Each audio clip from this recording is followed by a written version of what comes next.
A federal program awarded a local community $200,000 to create a safe route and sidewalks for elementary school students. Well, 8 years later, there are still no sidewalks. Homeowners called our I-Team for help, so investigator Rebecca Collette searched for answers. It's a main road, lots of traffic. The traffic is moving at a pretty brisk rate. We had some pretty strong concerns for the children walking home from Beach Hill Elementary School. Olivia was an elementary school student when her dad, Rick, started pushing for sidewalks from his neighborhood, Legend Oaks, to Beach Hill. The federal program Safe Routes to School awarded Dorchester County $200,000 for the sidewalks that would run along Highway 61 and into his neighborhood.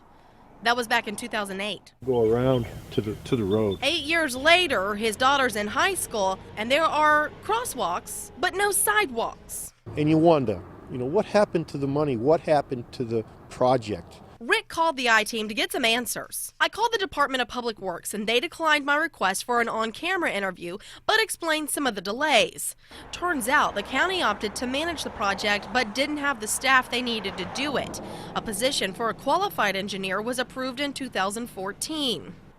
Most recently, concerns about the design came up. For the last 6 months, the HOA and the school have been at odds, looking for a project that suits both their needs. And it's been ongoing for quite some time. Since there doesn't appear to be a good solution, County Council will decide what to do. As far as the homeowners association within Legend Oaks as well as the school district, and really just trying to find a balance of public safety for the kids that are walking to school, as well as respecting the property rights of homeowners that would be affected. Homeowners along the route didn't want the sidewalks interfering with their irrigation and landscaping. And this is something, had it been designed when the neighborhood was built 30 years ago and put in, we're not having this conversation.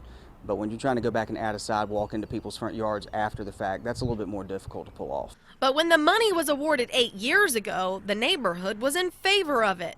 I think it comes down to a question of safety for the children. I just checked, and so far there is no date set to talk about this issue.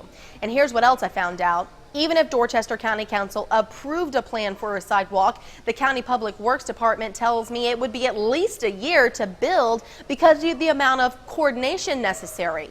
If the county doesn't approve the project, we lose that money back to the federal government. Rebecca Collette, News 2. All right, Rebecca, thank you. Remember, if you have something you want the I-Team to investigate, email us at iteam@wcbd.com. You can also call the I-Team hotline at 843-216-4949.